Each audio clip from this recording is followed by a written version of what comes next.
Welcome to another session of Trans Gurus. This time we've got something new for you, which is about our feelings during transition. You know, when we go through the HRT, what's happening with us, the changes.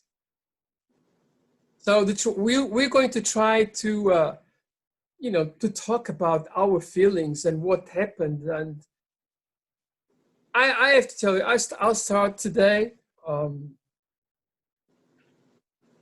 When I started hormones, it was some very interesting time. Why? Many reasons. The first reason is that first of all, I was feeling better because somehow my brain and estrogen and the lack of testosterone worked very nicely for me. It really worked very nice. But you have to understand, you go through a puberty, and it is a puberty that you don't know before because it's a puberty on your new gender. And that has a very interesting effect on you. You start all of a sudden, and that's what happened to me, to have feelings that you never experienced before.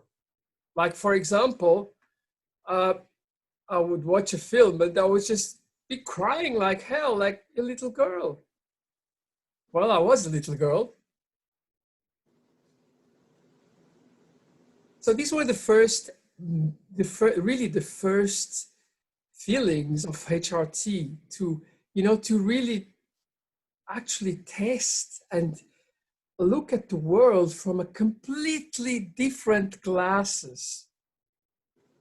And by the way, never underestimate the power of HRT, because it's not only that you grow breasts because you take estrogen, or that your skin gets smoother, or that your sexual drive changes quite a lot, but it's what's inside here. It's your feelings, everything. Hormones are so powerful. You cannot believe. But hormones don't function immediately on the second. It takes time. When in the beginning, you hardly feel it. And then it gets more and more. And I think that the younger you are, the more you're perceptive to those changes, and the faster are the changes. And you can see them much better because, if you are probably 20 or 21, your breasts go much faster than you are 60. That's for sure. But with your physical change, this change here is incredible. And then throughout the transition, you have got other things that you are all of a sudden feeling different. I mean, your perception to other people, your perceptions to sex.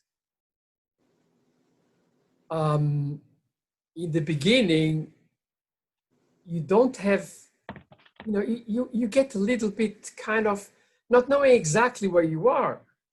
And all of a sudden, things are starting to settle down, and you're starting really to understand who you are. Who do you want to be with?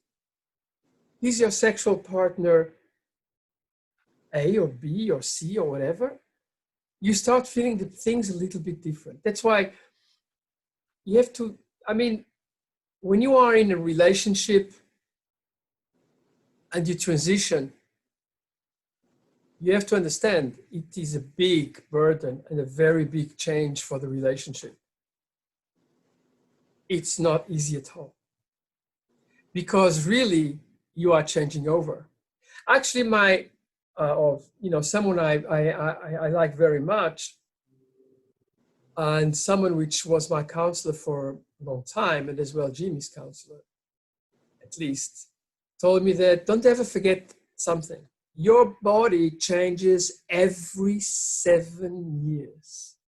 Every 7 years, every single cell that you've got in your body is gone and is replaced by something else, inclusive your brain. And this is so true. You all change every 7 years. Your feelings changing every 7 years. And in a transition, even more, because all of a sudden you've got things that you never had before, like the hormones. I don't think that after 7 years that you've transitioned and you have 7 years on H replacement therapy, that you've got anything else from your originally gender. Actually, after 2 years, it's probably gone, or even less. No, it takes time. It certainly takes time, but I tell you, the evolution is incredible. And we are very, very privileged to have a learning curve that most people have never experienced.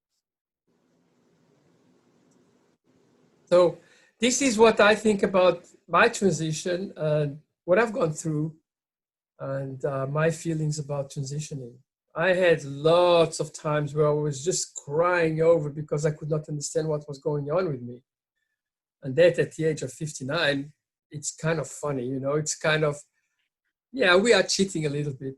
We are having, you know, I had a late adolescence, a second one, and it was beautiful. And I still am very, very thankful for it. So this is my little information about feelings and transitioning. And Moni, your turn, girl. Wow, that's this subject. It can go so many different ways, and I transition started in the late 70s, in the 80s. I had my SRS surgery, and I went 20 years without hormones because I couldn't find doctors that would give them to me, and there's a whole broad spectrum. And for me, the estrogen didn't, it took away the edge of the aggressiveness of testosterone, and I didn't cry a lot and I didn't get all emotional like some people, but I was in a better place and it felt right. It didn't feel wrong. And the effects that the hormones had on my body were just like mind-boggling as far as growing breasts. I mean, skin getting softer and body changing, all those things. Everything was about alignment. And I'm going to just take a little bit different. I know a couple people right now, one especially, that's really having a hard time. She's on hormones. She wants to do it, but because of work, she doesn't feel like she'll ever really be able to transition. And I guess what I'm trying to say, I've seen a lot of people that went through this and they put all these barriers up. I can't do this, I can't do that. But you know what? When you start transitioning and you start changing and the hormones are doing all the things, and then you get, well, I can't do this. I have to be my cisgender. Reality sets in the majority of the times, not all the time, but the majority of the times, where as much as they think they're never going to get over that hurdle, they're going to get to a certain point that they can't see themselves ever going back. And when you get that alignment with your brain and your body and the hormones, it's easy to not feel the need to move forward, but it's devastating, the thought of moving back. And I've seen a lot of people that achieved more after they transitioned than they ever did pre-transition, but they had all this fear that if they transitioned, their world's going to fall apart, everything's going to happen, you know, all the scenarios that you can possibly think of.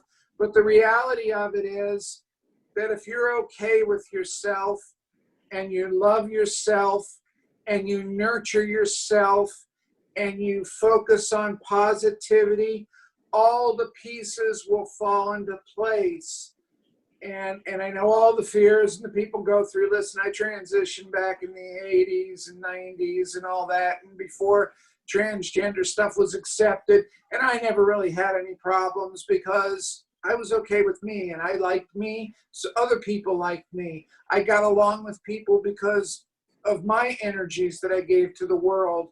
And when you can find something that will take you from a depressed, overwhelmed state that, you know, life sucks and on and on and on, all the negativities, and you go into a place where you can smile even if people don't see you. And, you know, and I know a lot of people that go on the hormones and they take 2-3 years to transition, and they do it gradually. And if you're able to do that, sometimes it's easier, but sometimes some people just need to do it. Once they start, there's just no way, even if they don't think they're going to move forward, once they start and the ball is rolling, they can't put the brakes on. I mean, bottom line, the thought of going back to where they were before is more painful. And in life, everybody gravitates towards pleasure. And if you look at motivation and change, people gravitate away from pain. So if going back to your old self is painful, most people don't go back there. And they might go back there and it's so painful, then they go back again. And, you know, I went on and off hormones 3 different times. What I'm just saying is that there's no right, there's no wrong, there's no book that you can read that says this is the way you're supposed to do it. You're supposed to do it the way that works for you. Do the best you can for what works for you. And if people don't like it, when you get up in the morning, the person you look at in the mirror is you. And if your changes in everything and that person you look at, you love more and more and more, you're going to stay away from the pain and you're going to gravitate towards the pleasure. And that doesn't mean sexually pleasure. It means the pleasure that when you get up in the morning and you get dressed and you look at yourself in the mirror and you go, it looks right, it feels right, it is right. That's on a different level than trying to put on a uniform that isn't you and try to go out there into the world and be something that isn't you. And the only reason I bring this up is for the newbies that are out there and you're listening to this. Hormones will make a difference. Your body changing will make a difference. All the negativity out there in the world will be superseded by just you being in a better place and being okay with that, and understand everybody has their own journey. You got to find your journey, your place, and it's something that you're the driver, the helm of your boat. Don't give the keys to somebody else. Listen, we all make mistakes. We all go through hard times. Life, you know, if somebody says to you being transgender, oh, blah, blah, it's so much this. Listen, it's a hard road to go down. And the only reason we go down this damn road is because we don't really have a choice.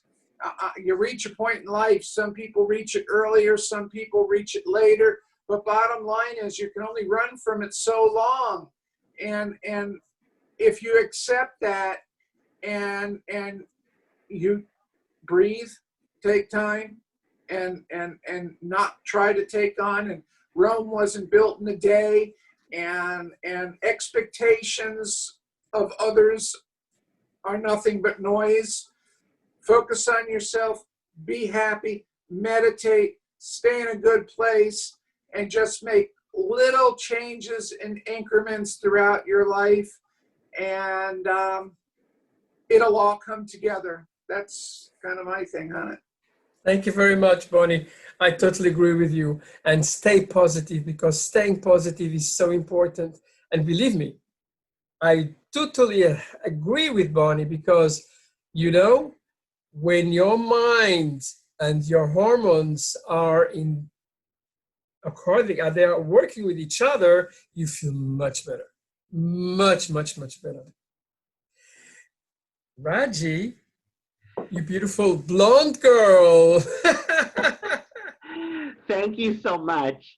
I hope you can hear me okay, because I'm using my phone today instead of my desktop. So we'll Okay. try this out.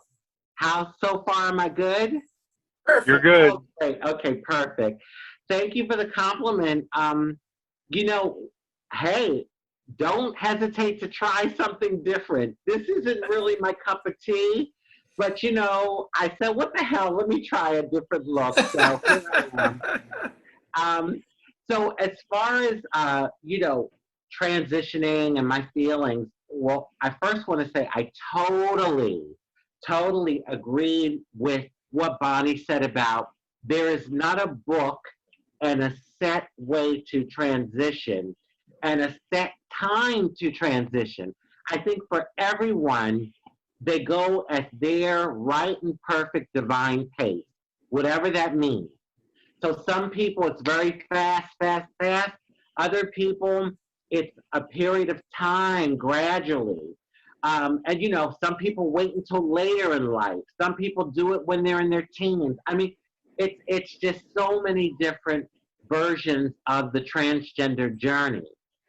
For me, I was doing gender nonconforming, but you know, which is getting pretty popular now. Back in the back in the 80s, you know, gender nonconforming, androgynous, you know, call it what you want. But I was doing it when they were throwing bottles and people were very uncomfortable. And, you know, it's about what is that and wanting the label. And so for me, one thing that I've realized through going to therapy and through evolving and living my life and getting to where I am now is that I always looked towards me. So if people were discriminatory, if people were treating me mean or, you know, being violent to me because of me being trans, I was blaming myself instead of looking outward at those folks and knowing that it's their problem, not mine. And so I took that on for a long time. And excuse my French, that will fuck you up. It will fuck you up. I mean, I could not have gone any other road but the trans road because it is what it is. I mean, this is me. I couldn't help it. I had to be who I am. But that road, that the transgender road, can be quite a bumpy and challenging road. I mean, I'm not going to sit here and make it like it's a walk in the park because it isn't at all. And many of us have our stories that we've gone through, our stories of hardship and that sort of thing that we've gone through.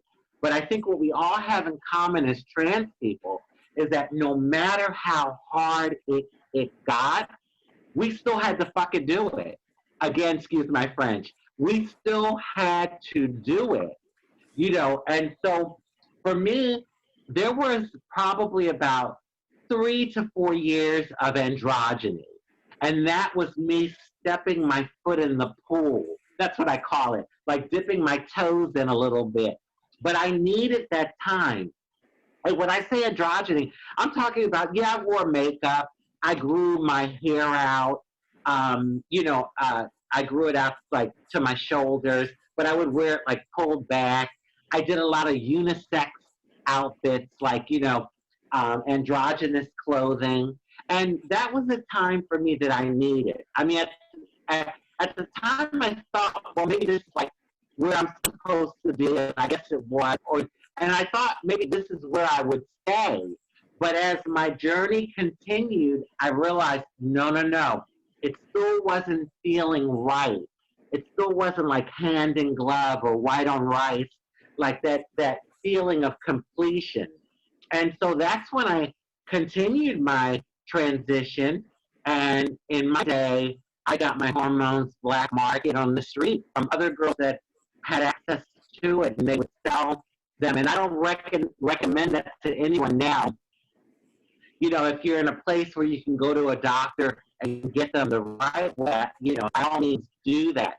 But I did black market. And what I found by doing that is I don't think I was taking the right dosage for me. You know, when you go to a doctor, they take your blood and, you know, they tell you how much you should take. But me, it was trial and error. I was injecting myself. I was taking the hormone pills. And I needed to because I was pretty flat chested. I had no flesh. And, you know, in order to have, to get breasts, you need some sort of flesh. And even if you stay without getting implants or anything, but if you're, especially if you're getting implants, you need some skin to work with, some fleshiness. And so I took the hormones for a while, but I got to be honest, for me, and I think all people, everyone is different. You know, medicines affect people differently. Drugs affect people differently. For me, I didn't like the way hormones made me feel. It was a weird thing. It was like almost like it kind of took away my, you know, my like your punch, like, my punch. And let me tell you, I'm not just talking sexually. I'm talking about just my punch in life. Like, and I think at the time I needed that punch to get me through all the hard times I was going through. So I took it just long enough to get like, I call them my little teenage breasts. Like they were like small, like A cup. And then I stopped taking it. And then, you know, a lot of you all know the rest of the story in regards to the black market injections and stuff. And that's how I ended up with these, okay?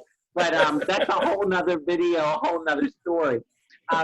So, yeah, so I think this is what I'd like to say to all the people around the world, trans people that are beginning their journey. I personally think that the most important thing about your journey is to know mentally and spiritually that you have a divine place here on this planet just like everyone else. And I think when you know that, anything that you're going through, all the discrimination and being ostracized, you'll be able to get through it easier if you have that knowing within yourself. For me, it took a while to get that knowing because I had moments where I was like, well, maybe I don't belong here. And, you know, always apologizing for myself. Oh, I'm sorry. Oh, I'm sorry. You know, apologizing for my existence. And so I would say to everyone out there, you know, and even the ones that have transitioned already, know you are worthy. Know that you have a divine place here in this world. The fact that you were born into life means that you are meant to be here. And you're meant to be here the way you are. The way you are. You're not a mistake. And so that is, for me, that's like one of the most powerful things that I got through my transition. But it took me a long time to get to that, y'all. And it would have, if I had that from the beginning, it would have saved me a lot of grief and a lot of pain and a lot of feeling like I had to hide myself. So on that note, that's my take on transitioning.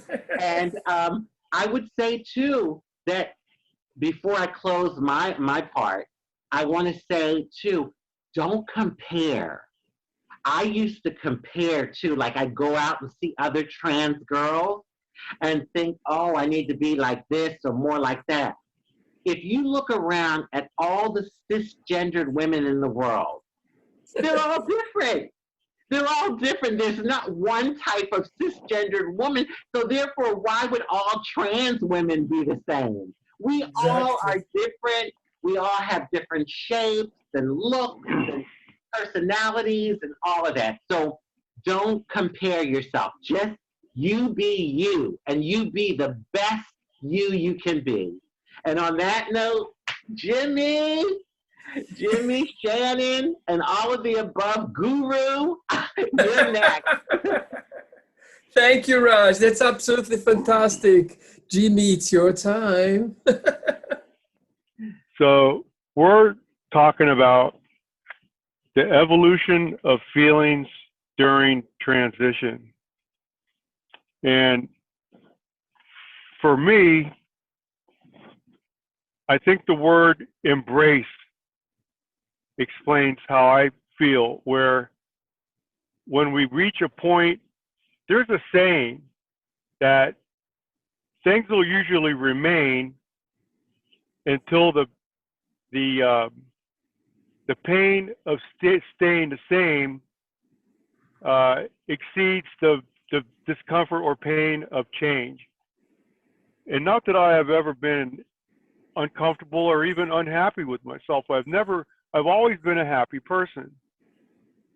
But for me, and again, I've said this in other videos, I don't really like to use the word transition. My evolution was just a simple acknowledgement and embracing who I am without fear of repercussion or being ridiculed.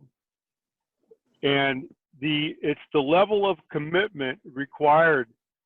You know, we only get one shot at this. You know, I only get one shot in this human experience as I am now. So I can't leave anything behind. I gotta lay it on the line. And for me, I've mentioned this in other videos also. When we truly embrace who we are and we honor who we are, it's going to require a lot of effort. There's another saying. It says, I didn't write anything down this time, but it says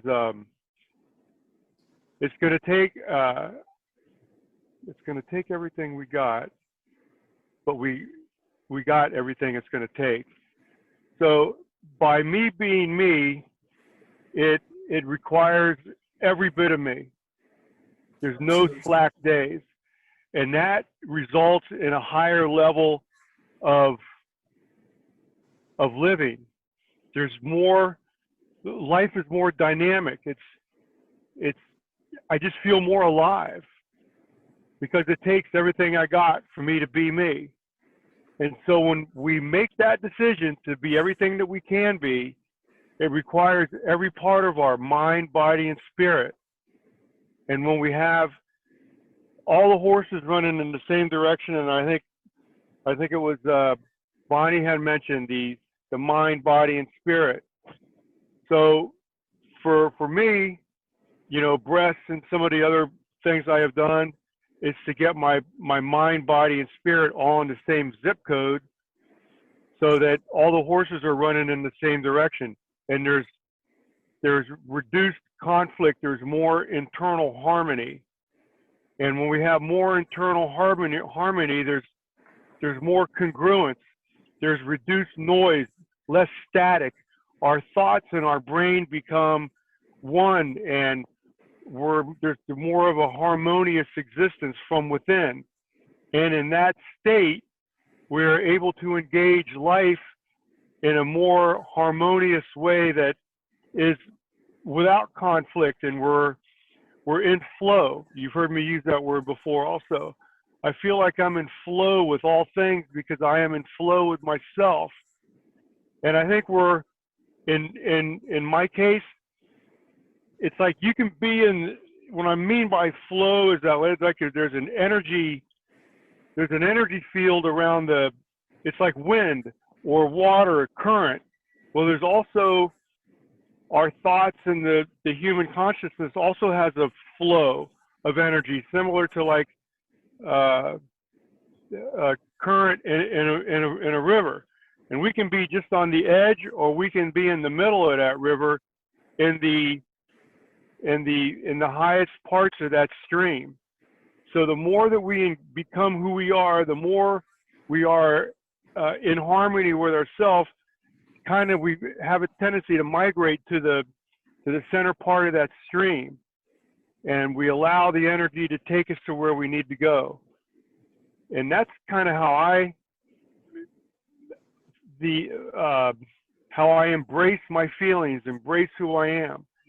And I think by me being me, as unique as myself and all people are, by me being me, somehow or another, myself and others give people permission to be themselves too. And I think that's what my message is here today, Ella. Thank you very, very much, Jimmy. Thank you very much, everybody. I think we can say everybody's journey is different. Everybody's journey is positive, but you have to embrace yourselves. And by embracing yourselves, please respect some very important norms. Don't try to do things which you don't know. Try to get information. If you want HRT, try to get a doctor to give you HRT. Don't go on the black market. And I think that is something that everybody in here can, really sign in for. Hormones are beautiful. Some people like them more than others. Absolutely correct. But hormones are experiences, and they can be very dangerous experiences too if you don't do it correctly. But our journey is so important. It is your journey. And with that, thank you very much for watching. It's always a great pleasure to give you some of our thoughts, and I hope you like them. I wish you a great time, a great week. Enjoy being a transgender, enjoying being what you are, because you are beautiful. Thank you very, very much. Thank you very, very much. We're beautiful.